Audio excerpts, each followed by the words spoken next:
Four-star recruit that's already committed somewhere has given Oklahoma an opening.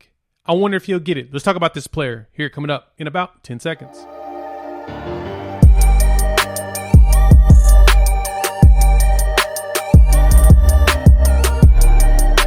What's good, everybody? It's your boy Jay here with Unfair Sports, talking OU football, college football, and sports in general. Thank you for tuning in here on the YouTube channel. Please hit the like button. Let us know that we're doing something right here, as well as subscribe if you want to see more of this content. In this video, we're going to talk about four-star defensive back Ryan Yates, who now has Oklahoma as a potential suitor, even though he's committed to LSU. Let's talk about an interview that he did today with On3. Thought it was interesting when I saw this article come across this morning that this four-star defensive back, Ryan Yates, as we can see here, has decided that Oklahoma really does have a chance.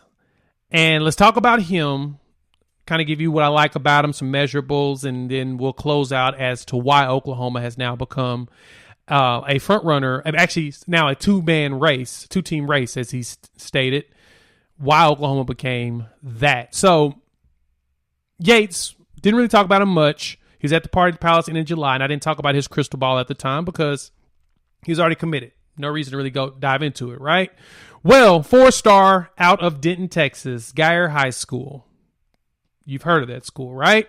That is where Jackson Arnold is starting quarterback, our consensus five-star quarterback, as well as five-star defender and Notre Dame committee, Peyton Bowen, who everyone is trying to flip over to Oklahoma. So Yates has been committed to LSU since April, and OU decided to offer him in June after the Jackson Arnold piece. And since he came down to the Party in the Palace, Jackson Arnold has been really putting the full court press on him as far as trying to get him to flip. Mainly because they're trying to do a Denton to Norman type of thing, which I think is kind of cool. Make it a pipeline, bring in all those athletes right here to Norman. It's not that far of a drive. So it's easy for family to get up to games and stuff or whatnot. But at the same time, great opportunity for him to get a lot of games. So Brandon Hall, the safeties coach at OU, and Jay Valai is the secondary recruiter on this, and they're really putting the press on our boy. And now, measurable-wise, he's 6 foot, 190. Looks like he plays a lot bigger than what he really is, which I appreciate. Someone at that size, he's still already a good size, but he plays like he's a lot bigger. And looking at these highlights, one of the things this is what I really like about him, is he's a track player. Once again, we talked about this before, speed. Looks like Venables and squad is going after guys that, do a lot of track and participate in other activities like that. Fast. We need speed if you want to compete in the SEC, in which LSU is going after them. And honestly, LSU is like DBU. They've produced a ton of defensive backs. And if this is a player that LSU wanted, Brian Kelly and staff, even one at Notre Dame, they want him at LSU. He's someone that I would want on my team as well. There's got to be something special about him. And Brandon Hall said that there is some special things about him. He looks great in coverage, as you can see with all these highlights. And I like that he wraps up when he tackles. He's a tackler. He will find the hole, go after the running back in the backfield. He's going to tackle his wide receiver across the middle, tight ends. He's going to go after everybody. He's going to go for that hit, which is really big when it comes to a defense that's goal is to really improve itself. This defense at OU is definitely going to be improved this coming season, and it's going to do nothing but build upon each other over the next few years. Hopefully, Yates is part of that development.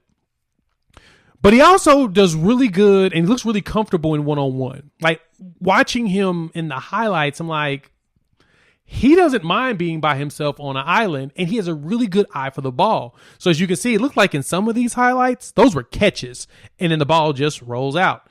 You need that. That's a good thing with some defenders. Yeah, sometimes you want them slapped down or you want them intercepted, but it's really good if you can get a defender that can knock the ball out, because wide receivers are crafty. They're going to find a way to get that ball in their hands, but if you can find a way to knock it out right when they think they've got it, wide receivers can get comfortable sometimes, you're winning. And that's a good thing. That means that he's really good and comfortable being one-on-one. You're going to do a lot of one-on-one in certain circumstances, especially if you're going to be doing some blitzing.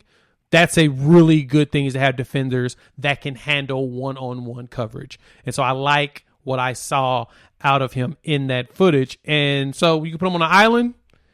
He can get out there. Maybe you can get, Peyton Bowen out there, crossing our fingers on that, at corner or at safety.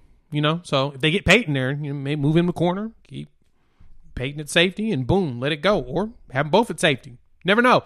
I just like the idea of them being teammates and potentially trying to talk each other into joining their quarterback, Jackson Arnold, in Norman. So something to definitely go after. So with that, why Oklahoma? And based upon the interview that he did with Jerry Hamilton from On 3, what kind of got him there is that, first off, he's confident in LSU. He feels like they've got a great relationship. They trust him. He trusts them. They've got a good communication going, and they didn't mind him going to do some shopping around. Well, what got him is that Denton to Norman thing from Jackson Arnold. He is working his butt off to recruit, which I love.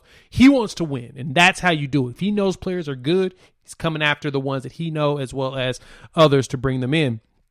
And so he mentioned this, that what made this, he said, basically I was locked in at LSU.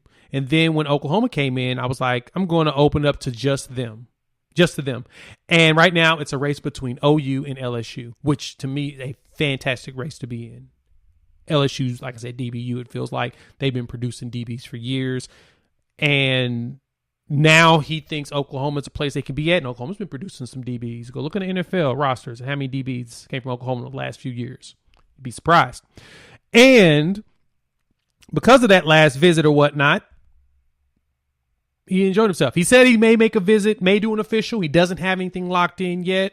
I'm not going to argue with him in regards to that. He'll know what he wants to do. But with that, because he's with Jackson Arnold, and they're about to start their season down there, Jackson's going to be putting the full court press on him to bring him into Norman. So with that, you can see his social media information in the notes. Go show him some love and convince him to come be a Sooner. And hopefully we can get Peyton Bowen as well. I'll put his information down there also. Appreciate y'all tuning in. Of course, please hit the like and subscribe button as usual. Leave me a comment. Tell me what you think. Do you think we can win Ryan Yates? I don't know. I'm hoping so.